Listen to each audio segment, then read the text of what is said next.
Welcome to the Rockwell Museum Urban Arts Crawl. We're excited that you're here. I'm very excited. I feel very emotionally invested in what's about to happen. You'll see. My name is Kate Swanson. For those of you who don't know me, I'm an interpretation and public engagement educator here at the Rockwell. I was very blessed to be gifted this internship this year for the first time, in which we have a theater student from the Corning Community College create an original piece based on something from our museum collection. So this is our fourth year, I think I looked at it.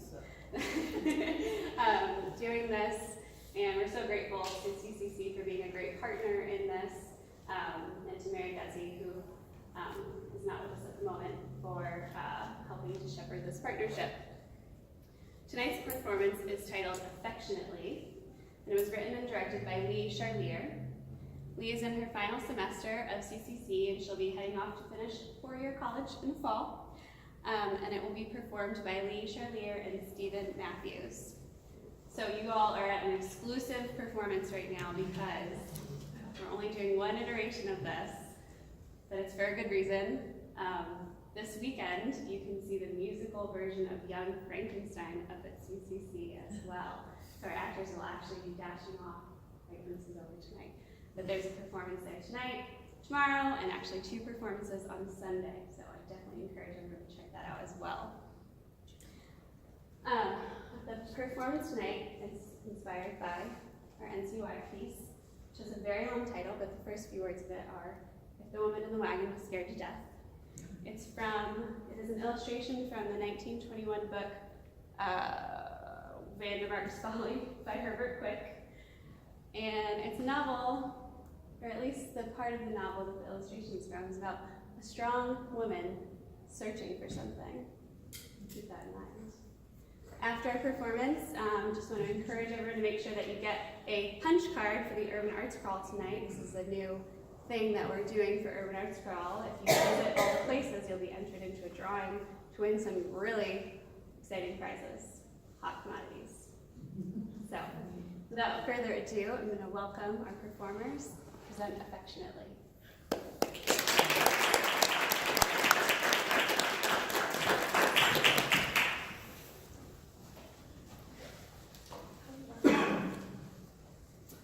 So the following are a series of journal entries that depict a couple's journey west in search to find a better life.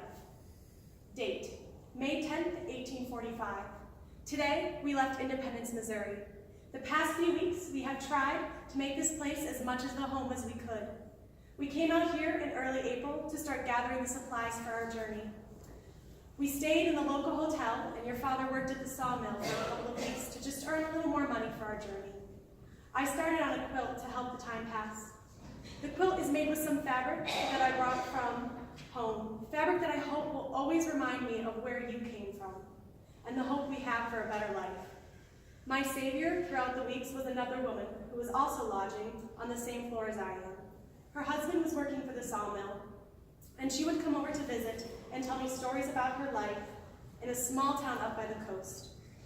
It always is funny to me the contrast that we have in life. I am from the big bustling city, and she comes from a small coastal town, but we both ended up in the same hotel in Independence, Missouri, searching for a new life. We had dinner with them just last night before we left. I will miss my dear friend and the stories she used to tell about her life. She used to tell me about the cool ocean breeze that would sweep through her town in early May, which seems quite delightful to me, especially after experiencing a spring in the south.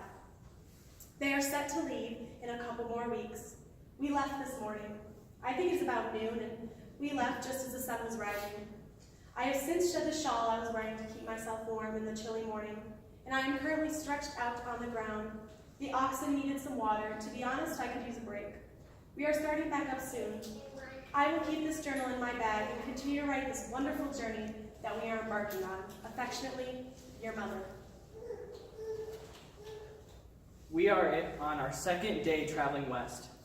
We traveled a great deal today. I can tell the oxen are tired and worn out from the day. Your mother is too. I worry about her. But she insisted that we make this journey now and not later. Back home, she was always reading novels and dreaming of a life we could have out west. Last night, we talked about the little piece of land that we want to find and call home. She wants a grassy, hilly area by a stream. I worry that we will not be able to find that area out here. The journey has already been rough. 2 days in, and we had to throw out some items that your mother brought along. The wagon was too heavy for the oxen to carry. She was devastated. She had to throw out the antique clock that was her grandmother's. I fear that the journey will only get more difficult the more we continue on. I tried to warn her of this, but she insisted on building a new life out west. Unlike her, I grew up on a small farm in Pennsylvania. I grew up through hardships, and I am worried that she is living in a dream that was created by those books and novels. Affectionately, your father. May 15, 1845. I feel like we've been traveling for months, when we have only really been traveling less than a week. I have no clue where we are, or where we are going for that matter, but I am truly excited for everything that lays beyond the horizon.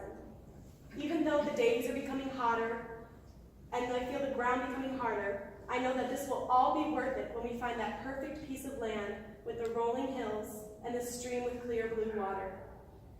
I know your father thinks I'm unrealistic for thinking that a place like this exists, but I know it does. And I know that we will find it, and then we will make it your home. Affectionately, your mother. We met another family on the trail today. A man and his wife and their son.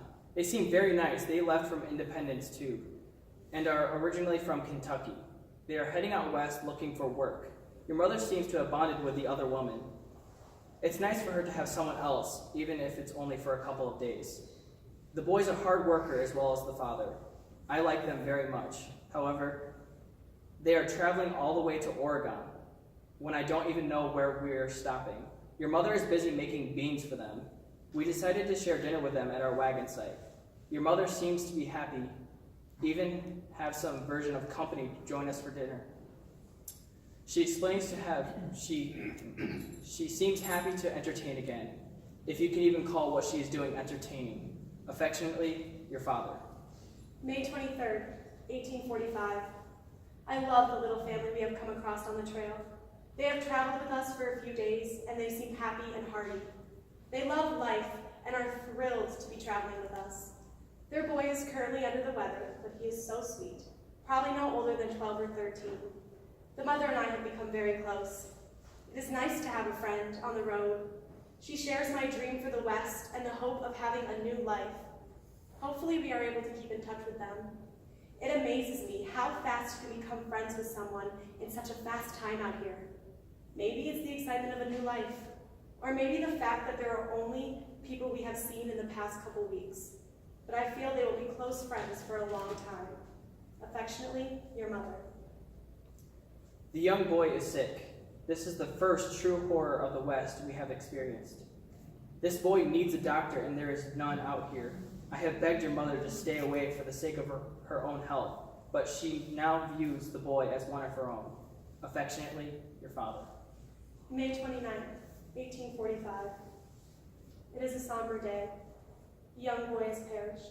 There is nothing to be done. We needed a doctor, but there aren't any out here. Affectionately, your mother.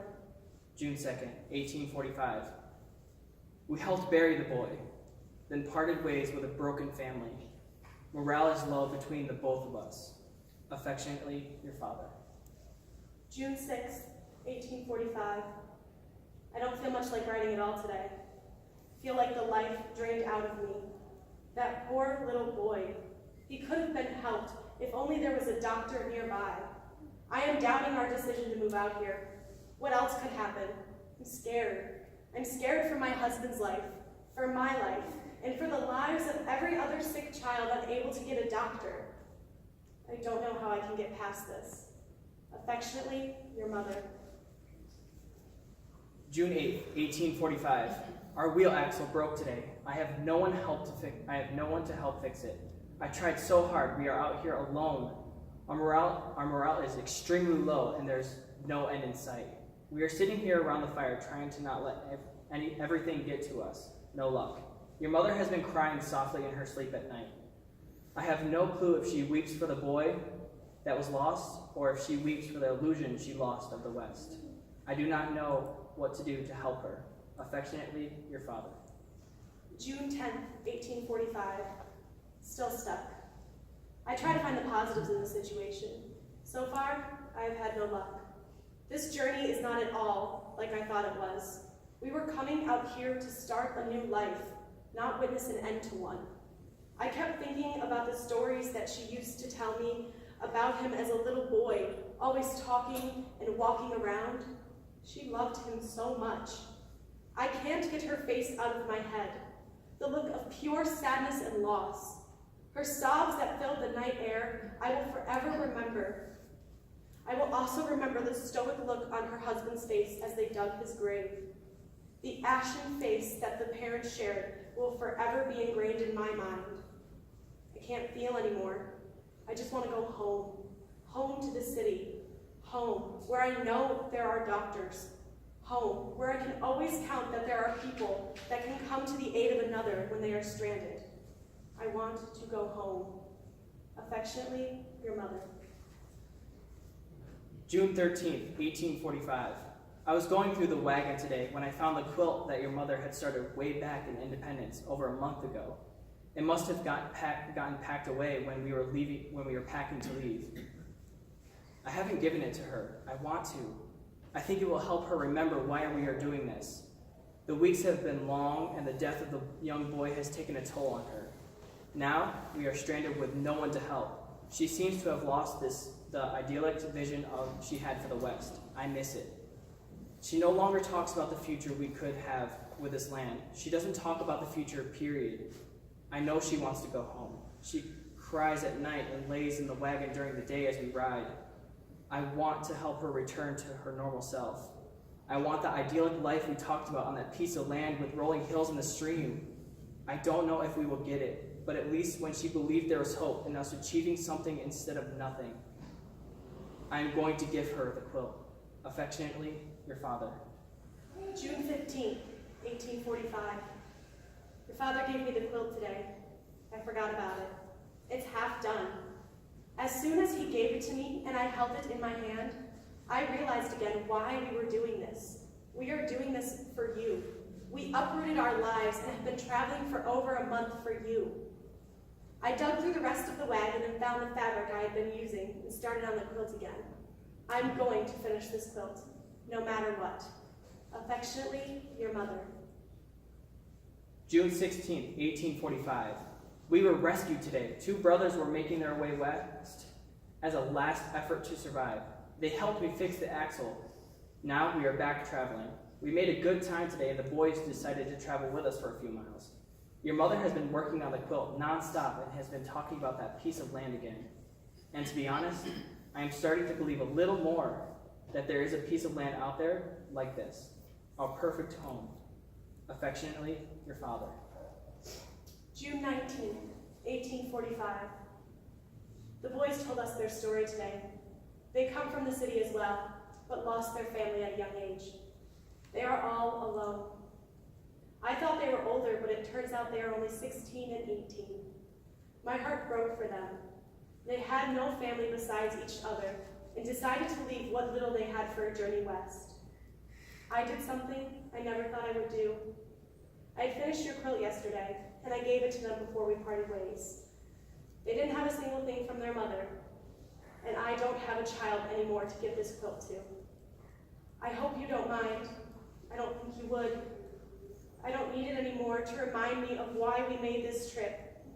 We made it for you, our child, who always wanted to move west, who never got the chance. You were sick so young and had so much life still left to live. When you first got sick, we would read you tales of the West, and you wanted to run right out there and experience it for yourself. I am sorry we were never able to. I don't blame anyone.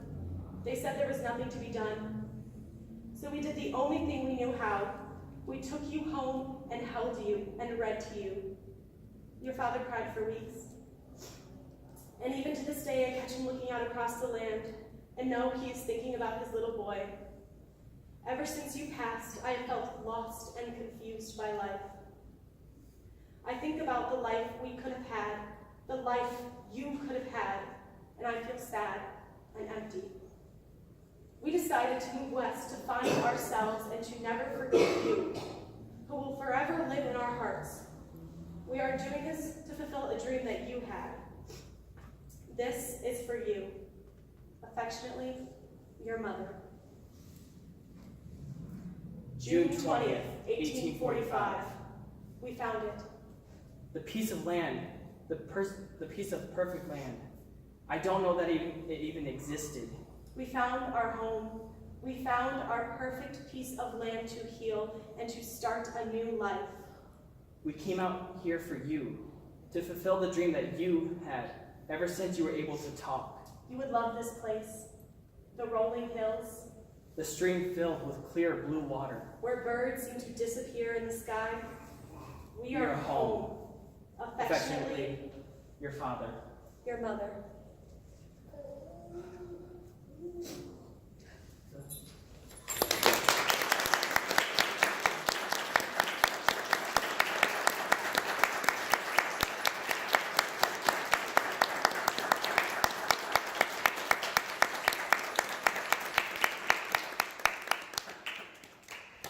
Thank you guys for coming. It means a lot to me that you guys came. Does anybody have any questions about anything? I would be happy to answer anything if you guys have any questions. No? Oh yeah. So, at what point of the journey do you think this picture was, or what part of the journey does it represent? Is this before the little boy was lost on the journey? Was it before they met the boys? When? To me, I think it's when they found that piece of land, because when I first saw this photo, I saw the pain in her eyes, but also like the feeling that she wanted to heal and she wanted to move past this. And then I described this was their perfect piece of land with the stream and the hills and the birds that disappeared into the sky. So this was at that moment when they found that piece of land, and that image was taken.